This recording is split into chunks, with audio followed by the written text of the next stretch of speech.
Hello, this is Victor. I'm here with a new report, and this time it's going to be a Necromunda report where we are going to play Escher. That my wife is going to play with Escher, and I will use the Genestealer called the new rules that are coming in the White Dwarf, in the last White Dwarf.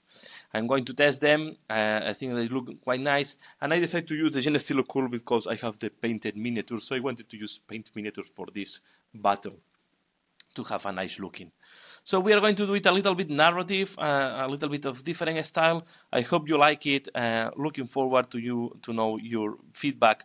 I will combine a little bit of explanation with the narrative part. Strange reports are arriving to the Escher leader. It seems that they have seen some strange creatures, ducking, crawling in the dark on the under sections. It seems that on the below sections something strange is happening. Also report of people disappearing, some workers, and even some of the guardians have disappeared, and nobody knows what is happening. So it's time to investigate, and a small group of Escher are sent in to investigate what is happening, what is there that is making some people to disappear, and they are having these strange reports. But are they prepared for what they are going to find out there? Let's see. This is called Fight in the Section Omega B47. So here we are going to do quite a regular battle, not many of the advanced rules, just the ammunition and the wounds. It's just also to get familiar with the rules. It's a battle to get familiar with the rules. But I decided to change a little bit the board, and I put this type of board like that. It's more like the board we use is used for the second mission, but I decided to use the rules for the first mission. So we are going to have 6 Genestealer cult against 6 Escher. They will fight to death or until one of the 2 warbands are deciding to retire. Here we see I have added some walls, doors, some type of ammunition caches, nothing very fancy. The only thing in the middle, we have a big hole with a bridge, so you only can cross the bridge from south to north, if south is the side, the bottom part of the picture, and you cannot cross it on the other direction because there is no bridge. The board is really broken in parts, and this will help to have some maneuvering on the flanks, so I think it's going to be interesting, and let's see how the battle proceeds. So I will play with the Genestealer calls, so I will have one leader of the Genestealer. He will have the needle pistol, the same equipment that is coming on the equipment that you can see in the picture that he's wearing. So he have the special claw. I don't remember exactly the injection claw. I think it's called the injection claw. He has the needle pistol. He also has the bone sword, and has an extra arm, and of course all of them have the armor that gives 6+ save, except the Aberrant that have not armor. 2 of the neophytes with autoguns, 1 neophyte with a grenade launcher, 1 acolyte just with an extra arm and a pistol, and the Aberrant with a power hammer. And on the other side we have 6 Escher, the leader with the wipe and the combi, a needle rifle. Then we have the champion with the chemical thrower. We have the champion with the plasma pistol. We have the one with pistol. One Escher with pistol, 1 Escher with last pistol, and 1 Escher with last gun, and 1 Escher with autogun. So a little bit of variety just to test some weapons and see how it goes. So we are going to deploy on the zone that is, this. I think it's these 3 squares. So this part that is is protruding out of the square. So we are going to deploy in each side, and from there we are going to move, and we are going to play as I said, until one of the warbands is deciding to retire, to break out, or we run out of. So here we saw in the side I start deploying. So we have a lot of covers, we have a lot of how it's called, these barricades. But there is a very long shooting corridor here in the middle that is quite tricky to go through. So on the other side we see all the Escher. We have some of them on the other side of the wall, on the other side of the door. and yeah, they are ready. They really move quite to the edge, and it looks like they will like to split their force and try to attack by the flank. So the Genestealer start advancing at quite fast speed on their left flank. They are led by the leader, of course, by the Aberrant, and then the Acolyte, while the Neophytes are just keeping their backward. They are taking advantage of the long-range weapons and try to shoot the Escher from the distance. But of course, the Escher also have shooting weapons. Here we see how they run next to the wall, so they cannot be seen because there is this black wall covering them from the Escher, and they will try to get the Escher by surprise. But the Escher are not stupid, and they are already moving to engage as well the Aberrant leader and so on. So the chemical thrower lady goes ahead, trying to use this terrifying weapon on this Xenos. And also the leader and one of the Escher with the pistol is trying to protect this flank. And here we see another view while the Neophytes are exchanging shooting on the corridor. There is a big exchange of shooting between the Escher and the Neophytes, but nothing is happening between the distance, the barricades and all the obstacles in the middle. It's very difficult to have a clear target. And this is what I was meaning. The Neophytes are trying to shoot the long distance on the Escher, but there is no chances to shoot. There are so many obstacles in the middle of the bullets, the beams, and also the grenades gets blocked by all these barricades, walls, and so on. But they keep deploying, they keep getting positions. The Escher, they will not surrender, they will not be scared of filthy Xenos, and they just advance. They want to take proof that the Xenos are here, they want to take the proof with them and go back to the great leader of the Escher and share with them the big threat that they have on the under levels. The Xenos is there, the Genestealer cult, and is one of the worst things that can happen on a hive wall. And so aggressively they move that the gap is closed very fast on the left flank. The Aberrant just ran and ran, try to get closer to the Escher. The leader is also running around the wall, while the Acolyte is trying to use the pipe to go through the wall. As the Escher did, the most brave of them, the Escher with the pistol, just crossed the wall through the pipe and it's ready to shoot down the filthy Xenos. On the other side of the pipe, still the champion is there, deciding if she will cross or not the piping system. He can crawl through the pipe. It's quite risky, and you get exposed after crawling. But sometimes you have to take risk. And that was unexpected. The leader decided at the last minute to change the attack to the other flank. So she just ran back again and go to support the other champion with the plasma pistol. It seems that they want to got the Neophytes by surprise, and if it's working, they will break down the supporting fire of the Neophytes, and this can be the end of the Genestealer cult.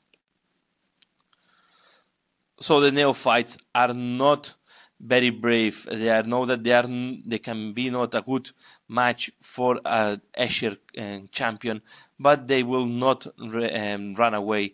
They know that they are controlled by the leader, and if they run away, they are going to be punished. So they decide to keep their positions, keep shooting, and see if there is any lucky shot on their side. And then the lights of the hive get on. More shooting and more positions are taken. The Escher keep advancing on this big corridor, using the covers to protect themselves from the shooting of the Neophytes. The Neophytes are doing the same, trying to get closer and to be more precise on the shooting, but so far there have not been any luck in any of the two sides, and there are no casualties right now. Here we see more exchange of shooting, fire, bullets, beams, even the grenades, but they are not reaching any target. And in the long corridor, they are just creating more and more holes in the walls and on the different barricades, until one of the Escher get wounded. A lucky grenade that just bounces against the wall and falls next to one of the Escher, explodes, and the Escher was got by surprise, being seriously wounded. She went directly on ground and she started calling to ask for help. But in the meantime, on the flank, the Acolyte charged on the champion with the chemical thrower. He wounded her, but she was brave enough and she hit him back without consequences so far. They get engaged in combat. There is arms and knives all around, trying to protect themselves and at the same time trying to stab on this filthy Xenos. And it seems that the Escher tactics is going well. The champion with the plasma just flanked the neophyte. The neophyte was shot in short range by the plasma pistol. The Escher did not fail on shooting, and the beam goes directly on the neophyte. But this time the neophyte was really lucky.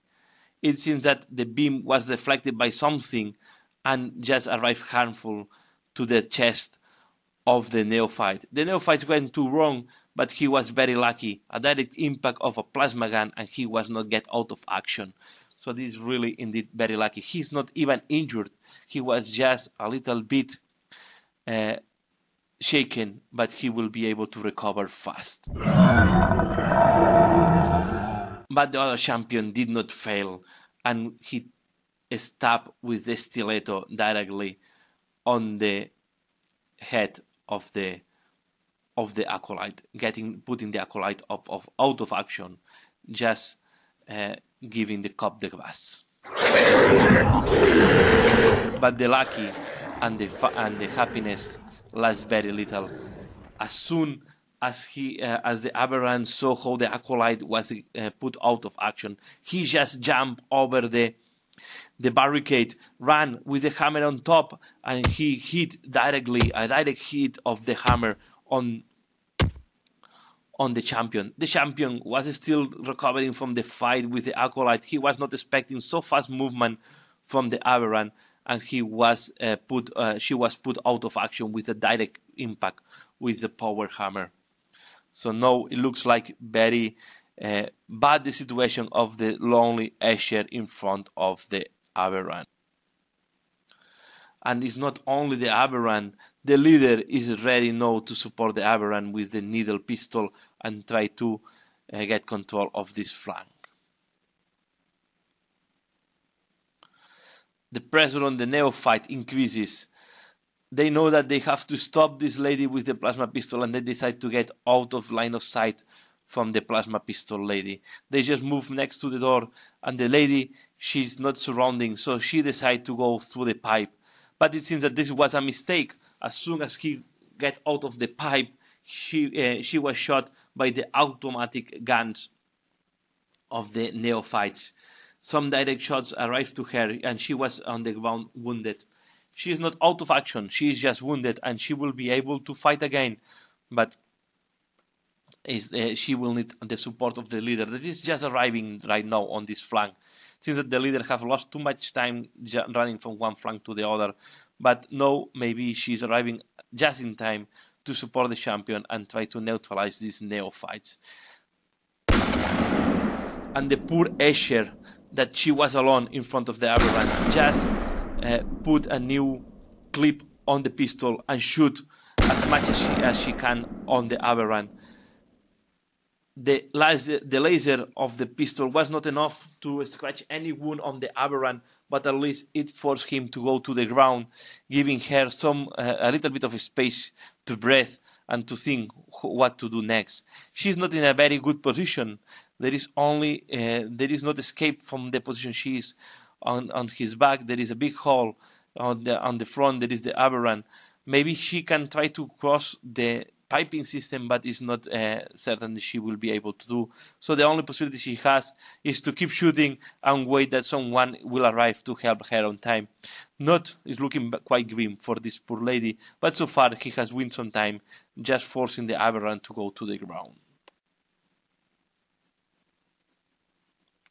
And here we see the Aberrant on the ground, the brave lady shooting the pistol, but the leader is closing the gap, and now she have to deal with two threats, the Aberrant and the leader, and this looks too much for a single Escher ganger. While the wounded Escher is crawling next to her colleague, looking for aid, looking for help to see if she can recover from the wounds, and at least have two ladies with guns shooting to the neophytes. And then the bad luck starts on the side of the Escher. There was a big boom. This was a direct impact of a cracking grenade on the champion. The champion was completely put out of action with a big hole on the breast. The pistol on top was overcharged and was blown out. So this Escher was completely lost, impossible to recover from this wound. Looks like she's going to be abandoned there. And the Escher, no, it's looking, the position of the Escher is looking quite grim. The leader is alone against the three neophytes, and on top, the leader and the Aberrant seems that they are getting control of the other flank. So it's not looking very well for them. Three Escher standing on the foot. There is one wounded, but let's see. They are brave, and they will keep fighting the Xenos scum.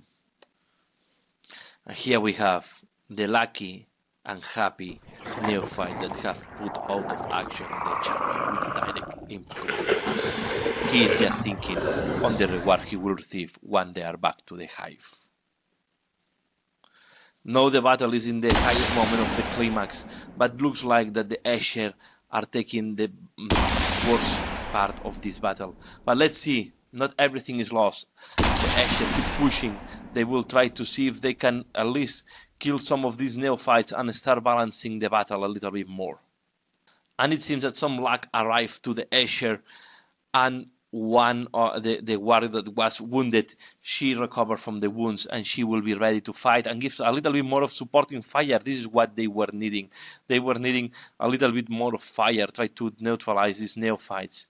Normally they should be able to do it, but it looks like that today is not the day of the Escher. Let's see how the battle continues. And when it looks like that the Escher were able to recover, they were again having 4 warriors on the ground. Then the leader shoot the pistol, the needle pistol, directly to the ganger, to the Escher ganger with the last pistol, hitting her on the neck. The toxins make the work, and she was completely out of action. So there really was the poison on the pistol of the leader of the Genestealer looks very strong. It's going to be contaminated by Genestealer DNA. Let's look what happened in future. The leader also tried to move to give some shooting. She decided that crossing the pipe is not a good option, so she moved next to the protection next to the hole, tried to shoot to the neophytes, or tried to shoot to the leader. She tried to shoot to the, but she was really unlucky on the shooting. She does not manage to create a single wound on the neophyte, and on return the neophyte just forced her to go again to the ground.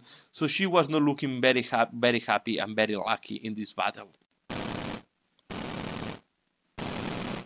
The neophytes keeps combining the fire, try to force the Escher to go to the ground. They keep shooting, and it seems that they are more precise than they should be.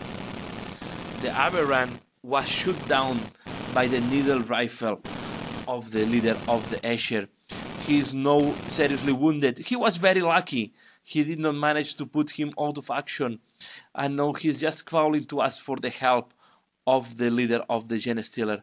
But the Genestealer have other ideas. He wants to deal with this leader of the Escher. He needs to neutralize her. And when she is neutralized, he's pretty sure that he will have the control of the section. So he does not care. He will move ahead, and he will try to lead the Genestealer cult to another victory. And as I said, the recovered ladies start shooting, but they still were unlucky, and they were not able to hit the neophytes. It looks like the Escher were really unlucky on the shooting, and when they were impacting, since that the bullets were losing strength by crossing all the different barricades, arriving harmless to the enemy. More exchange of fire, the leader trying to shoot from the short distance where she is very precise, but even with the precision of being a very short range, she is not able to harm the neophyte. And suddenly the catastrophic situation arrived. The Genestealer leader just ran to close the gap with the leader of the Escher. He targeted with the pistol on the Escher leader.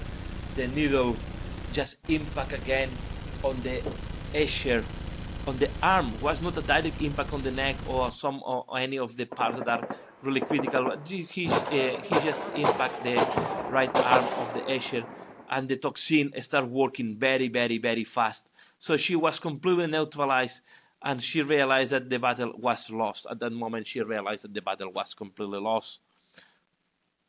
So the Genestealer just get control of the section, and the leader asked the rest of the gang to retire. This is time to regroup and go back to the protected zones. And this is the end of the battle. So the Genestealer cult just gained control of this section, and the Escher were forced to go back to their home sections. The leader of the Escher realized she was poisoned by the enemy, and her champions were out of combat. So she gave the order to retreat to upper levels. She had the information she needed, but she was deceived for not being able to neutralize the threat. I need to reach a fast medical point, she thought while she was injecting herself some drugs to slow the effect of the toxins. She needs to know what these toxins were about before they making much damage on her body. She has to inform the other leaders about what she found in the lower levels. Olaf was laughing. They have more things to loot. He gave the order to pick all the material and move back to the shadows. Silent as always, they went back to the deepest levels of Necromunda. He captured 2 more bodies to infest or to be used as a food for the brood. It was a pity that one of the humans blew up when she was impacted by the grenade. So this is the conclusion of the battle. I hope you enjoyed to adding this small narrative part, and if we play more games, I will try to put more narrative. We are going to put names most likely next time, and to just to go deeper in the narrative and make the battles a little bit more narrative, more interesting, and see how it goes on. So I hope my wife enjoys that, and we can do more battle reports. And please leave in the comment below, let me know what do you think, and if you like to add this part of narrative on the battles, if you like to have this more narrative way of putting the battle report. If you have any questions, just let me know. And yeah, I hope you have enjoyed this battle. I hope you find this interesting. And as usual, give a like if you like the video, subscribe if you not subscribed, click the bell if you want to know when a new video is posted. And yeah, I don't have to say thanks a lot for watching, and see you again later. Bye!